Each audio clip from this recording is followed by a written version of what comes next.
এক দেশে ছিল অনিন্দ সুন্দরী এক রানী। একদিন এক কুয়াশাচ্ছন্ন শীতের সকালে সে জানালার পাশে বসে সেলাই করছিল। বাইরে অনবরত তুষারপাত হচ্ছিল।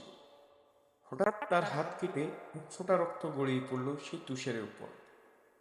তুষের উপর লাল রক্তের ফোঁটা দেখে রানী ঈশ্বরের কাছে প্রার্থনা করল, তার যেন এমন একটি মেয়ে হয় যে হবে তুষারের মতো ভদ্র, আর তার ঠোঁট হবে রক্ত রাঙা লাল। কেউ রানী সেই ইচ্ছা পূরণ করলেন। রানী করে জন্ম নিল ফুটফুটে এক রাজকন্যা।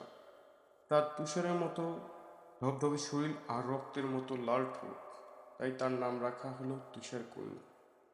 কিন্তু ভাগ্যের নির্মম পরিহাসে তুষার কন্যা জন্মের সময় রানী মারা গেল। অতঃপর সৎমায়ের সংসারে ধীরে ধীরে বড় হতে লাগলো তুষার রাজকন্যা। যতই বড় হচ্ছিল তুষার কন্যা, ততই যেন তার রূপ ফুটে উঠতে শুরু করলো। সৎমায়ের ছিল একটি জাদুর আয়না। সে আয়নার সামনে গিয়ে প্রশ্ন করতে শুরু করলেন, কে বেশি সুন্দরী? জাদুর আয়নায় উত্তরে রানীর নাম বলতে শুরু করলো। কিন্তু তুষার কন্যা বড় হলে জাদুর আয়না উত্তরে বলতো তুষারের কন্যার নাম।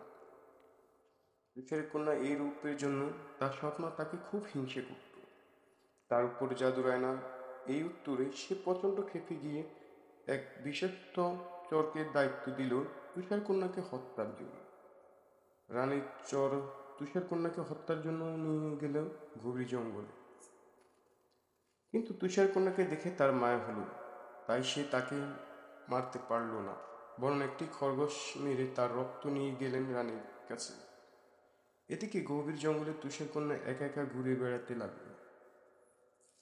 একসময় সে একটি বাড়ি খুঁজে পেল জঙ্গলে। বাড়িটি ছিল সাত বামুনের। তারা তুষার কন্যাকে আশ্রয় দিল তাদের বাড়িতে। এইভাবেই দিন কাটছিল।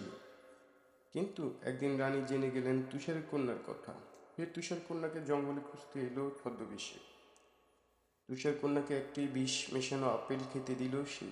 সেই আপেল খেয়ে তুষার কন্যা ঢলে পড়ল মৃত্যুর কোলে। সাত বামুন কাজ শেষে ঘরে ফিরতে শুরু করলেন। তুষার কন্যাকে দেখে কান্নায় ভেঙে পড়ল। এমন সময় সে পথ দিয়ে যাচ্ছিল এক রাজকুমার। সে ঘোড়া থামিয়ে এগিয়ে এলো। কফিনের মাঝে অপূর্ব সুন্দরী তুষার কন্যাকে দেখে সে তার প্রেমে পড়ে গেল।